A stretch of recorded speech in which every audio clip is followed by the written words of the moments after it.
If you want to stay up to date with all current hip hop events and releases, make sure to subscribe and turn on notifications to become part of this community. So today I learned about an album that I had no idea was dropping this week. And so I went and did some research, and now here is everything we know about 24kGoldn's new album, El Dorado, dropping this Friday, March 26th. So this album was first announced on social media by 24kGoldn, and he basically announced it by saying, "1 week away from one of the most important days of my life. Just wanted to take this moment to say thank you to everyone who ever supported me, because without y'all I wouldn't be here. This is just the beginning of my journey, and I can't wait to show y'all everything that I am capable of. Let's change the world together. Hashtag El Dorado." And with it, he posted the cover art for the album, which features him in kind of a very golden light, which, makes sense because of his name, Golden, and also El Dorado. I did some research on the name, and in an interview with XXL in the past, he said that El Dorado was the name that he got called when he was a child, and it basically translates to the golden, so also in tune with this cover art, and also in tune with the reference to his name, of course, which is also, by the way, his legal name, as I found out, which I think is pretty cool. I mean, imagine your name Golden. That would be awesome. Anyway, now getting more into what we know about this album, we also got a track list already, because on Twitter he shared a video, kind of a 1-minute trailer, which was done very professionally, I have to admit. It features him like discovering this treasure, and out of it he pulls this out of the chest he pulls this like very old scripture with the track list, which I thought was really cool. I really like that concept, to put some little humor into it and all that. And El Dorado also, to me, when I think of that, I associated with it like, some like South American treasure hunt. Like, if you ever played Uncharted, like that reminds me of that, to keep it real. And so we know what the tracks are, and the tracks are also already listed on the official Genius page for it. And we start with track number 1, The Top, which, most of these we don't know anything about yet, but the ones we do know something about, I'm going to go into that too.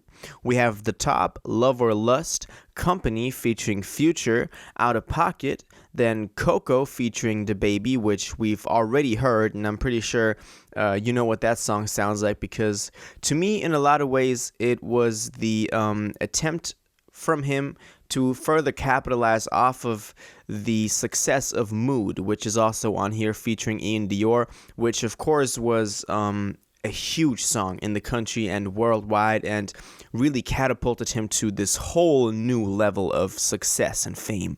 So, and I like Coco. I thought it was a chill track, and but I think that was just him trying to further capitalize off of that. So we have already heard that. Now, next up is Butterflies. Haven't heard that yet. Then Breath Away, then Yellow Lights, and then 321, which was his first release of 2021. And I actually did enjoy this quite a bit. I don't think it did as well as Mood, of course, or Coco, but I enjoyed this track. I thought it was something different. I like that he can switch up his style very easily, and I actually enjoyed this track quite a lot. So I'm hoping that there's more diversity on this album. Then we have Empty featuring Sway Lee, which I'm excited for, because a Sway Lee feature and a 24kGoldn song, I think those two can go very well together. I think their styles can match very well. Then track number 11 is Cut It Off, track number 12 is Don't Sleep, and then 13, Mood featuring Ian Dior. Now, by the placement of Mood at the end of the album, I'm guessing that this was not meant as the lead single for it, but rather as just kind of a teaser, a song that he put out for fun, and then it just kind of blew up, and now he decides to put it on the album to like boost sales a little bit, which we can't blame him for. But that's just why I think it's on here at the last position, while the other two songs, 321 and Coco, are further up in the track list and probably part of the album more than Mood, which was more of a single hit, or like a viral song that just went viral as a single. But yeah, so Something he also mentioned in that video that he shared to social media where he announced the track list is that he also mentioned the features. I think he said like, oh, he got new features from Future and Sway Lee. That's interesting. So I think this is this could be very interesting. We've seen the feature from DaBaby be used very well on Coco, in my opinion. I thought it fit the track pretty well. It was definitely the right vibe for DaBaby to go on there. Of course, it's not like a deep song or anything extremely artistic, but it's a fun song. It's something that 24kGoldn would make, and I thought the DaBaby feature fitted very well. Same with the Ian Dior feature, so I'm hoping that especially the Sway Lee feature is utilized quite to its fullest potential, because that song could really be amazing. Now, if this song sucks, then I'll be disappointed, but I really have high hopes for this album. Now, something that I like about 24kGoldn is that he's able to really switch up his style very easily. Like, he has done stuff like, remember when he first dropped out of college, and we were listening to that, like, that was at least 2 years ago, I think. And there was like City of Angels was on there, or Valentino, and those songs already blew him up to a certain degree and to a certain level, and then he just came back with Mood, and it was over.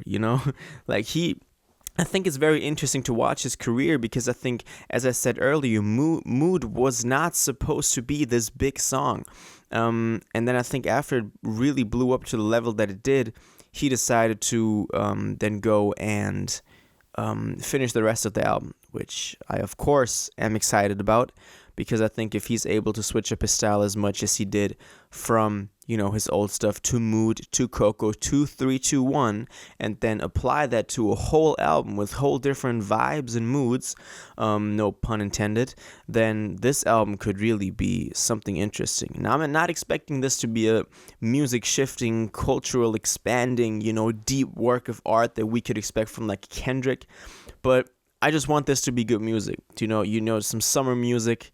Now, we're gearing up to go into the warmer months of the year, so hopefully this could be like a soundtrack to that. So that's what I'm hoping from like an emotional standpoint for this album. And I'm starting to more and more become a fan of 24kGoldn. I just like his whole style and vibe. So that's what I got to say about this. And this is everything we know about it. It's dropping this Friday, March 26th. We know the track list, the cover art, and the features. And yeah, that's it. Let me know what you think about this. Are you excited for El Dorado, 24kGoldn's first studio album? And what are your expectations for it? What do you think about the track list? And let me know your thoughts in the comments down below. If you watched this video to the end and liked it, and you want to stay up to date with all current hip-hop events and releases, make sure to subscribe, turn on notifications, hit that like button, and go follow my social media and blog down in the description. It really helps me out.